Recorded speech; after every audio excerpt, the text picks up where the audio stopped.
Hey guys, this is a video just to cover a question that was asked from me about Lent. So in particular Orthodox Lent, but I'll sort of cover a bit for the Western Church as well. So I will be using, because the Greek or Eastern Orthodox rites tends to be a bit more strict in that regard. So we'll cover that, and then I'll give some exceptions in the Western part that I'm aware of anyway. So you need to check with your own parish priest to get any clarification. Anyway, let me just share my screen.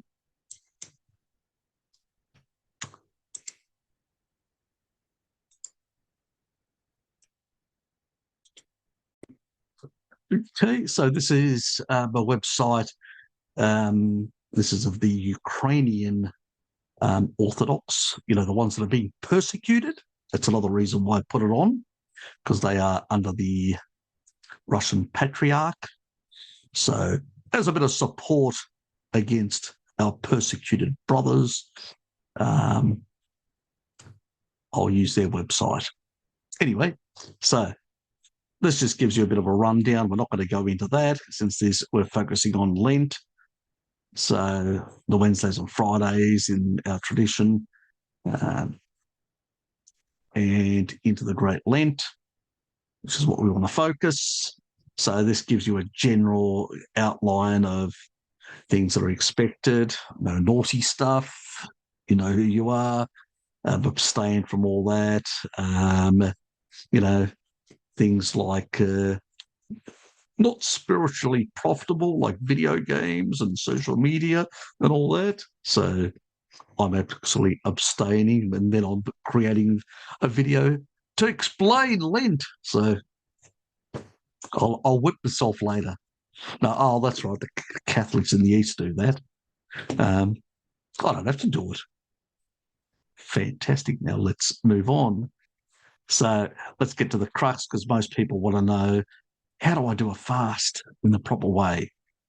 Now, just to cover a few points, sometimes I hear people say, oh, do we have to abstain from practically everything? It's nearly like a vegan diet, and with shellfish. Not exactly. Most people, I think, are getting confused between a strict ascetic fasting, which is done by monks in monasteries. That does not apply to the general population, and there's a reason for it. And even in the past, there were exemptions, even in monasteries, for, let's say, frail monks or sick people, stuff like that, that they recognised they needed a bit of nutrition to help them along and all that. And it's the same thing goes with people, if you're sick and you need a bit more nutrition, we don't expect you to get sicker. The whole purpose of this is to sort of empty yourself in order to create space for God to come into your body. That's really what it is. It's a spiritual sort of, to enhance the spiritual connection with our Creator, just to make it clear. So if you're not a monk, you don't need to go all crazy and strict. Now, the standard parish fasting, which is what it's called. Now, these standards were set down by the Pan-Orthodox Conference in 1976. Okay? So these are basically the standards that have been agreed, that they follow the traditions of the early church right through to the day, and take into consideration like young children, pregnant women, frail elderly, and so on and so on. So if you need clarification, I always say, do go and speak to your parish priest.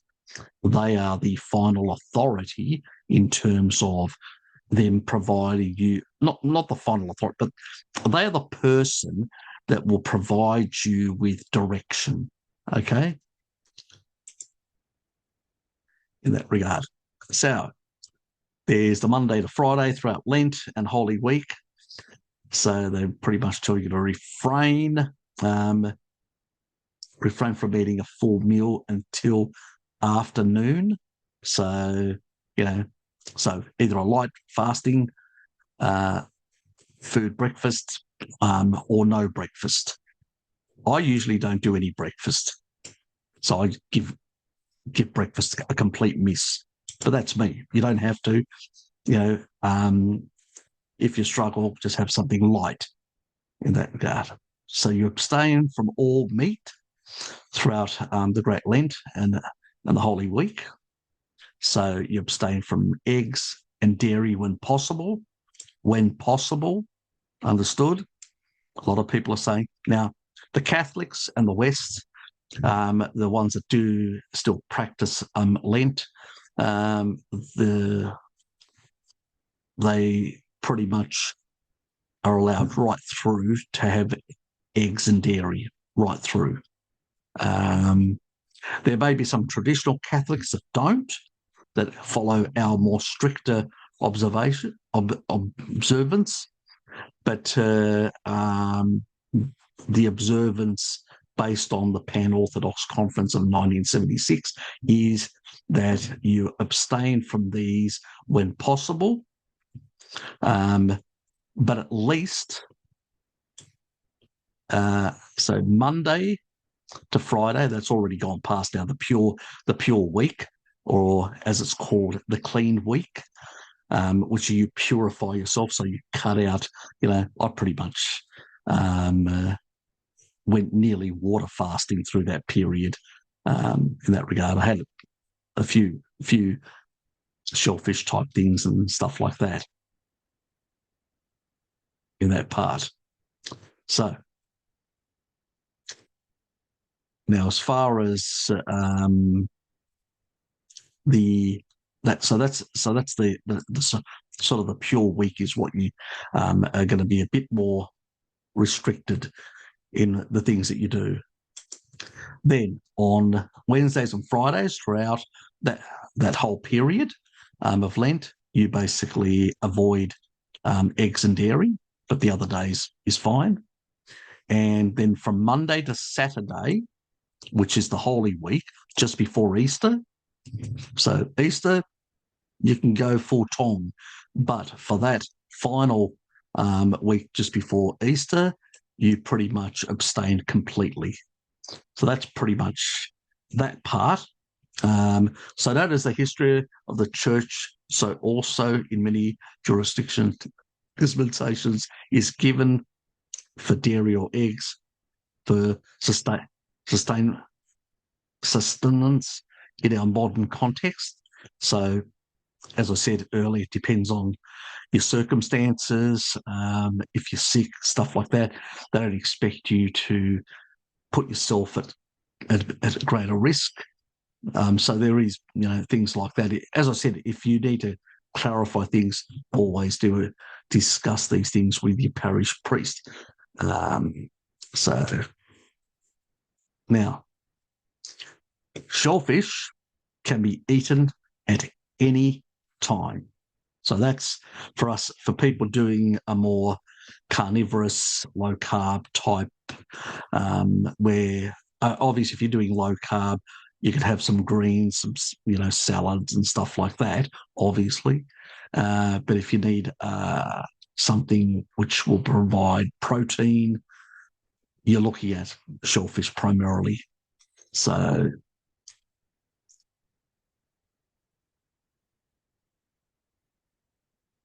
in terms of, on the Monday to Friday of the first week of the Great Fast and Monday to Saturday of the Holy Week, abstain from fish. You can actually, I think it's the 7th and the 13th, you can actually go full tong on fish. It's not in here, I'm surprised. Anyway, the date. I think that's the dates for this year. I believe so.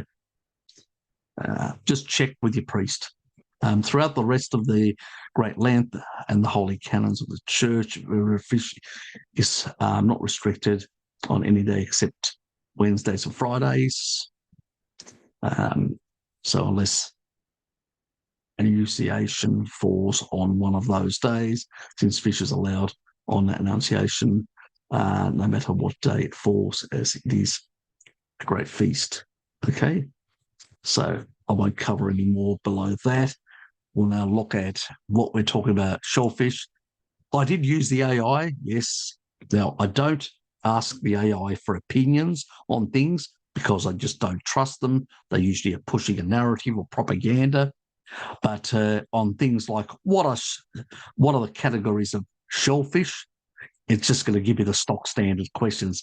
It just means that I don't have to go away and try and, look at a whole lot of Wikipedia pages and all that. I just get on, in one page. So shellfish, aquatic invertebrates with exoskeletons encompassing mollusks like clams, oysters and scallops, and crustaceans like shrimps, crabs and lobsters, and are commonly used as food. Now, there are other subcategories as well. Here's a more detailed breakdown. What is shellfish? A broad category of aquatic animals that have hard outer shells and are commonly eaten as food. It was obviously stupid AI.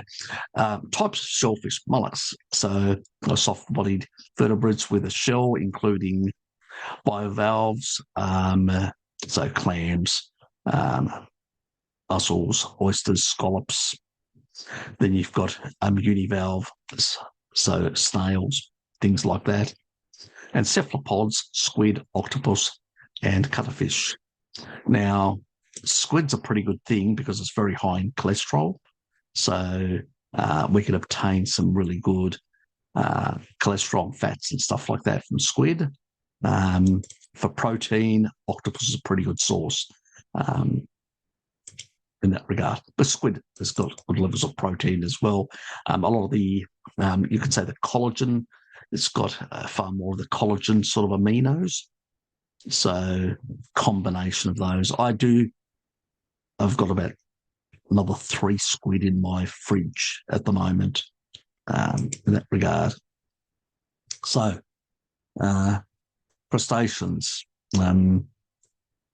So you're looking at, your shrimps, prawns, crabs, lobsters, crayfish, all those sort of things. You're going to expect, if you look at images, you're looking at these sort of things. As you can see,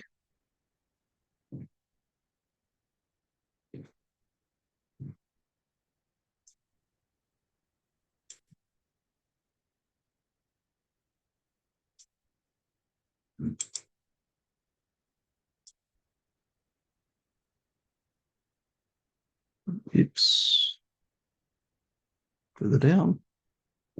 Suspect it is. Go away.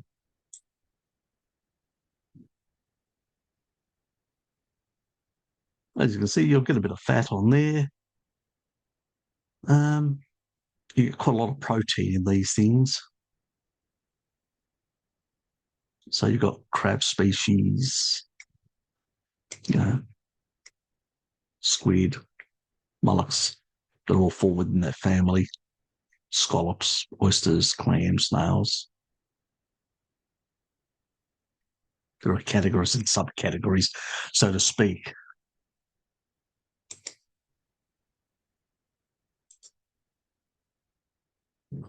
So those are the sort of things you're looking at.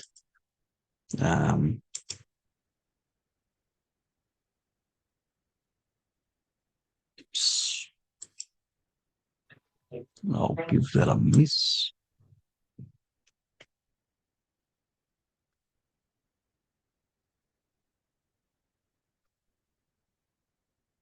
Oops, didn't want to do that.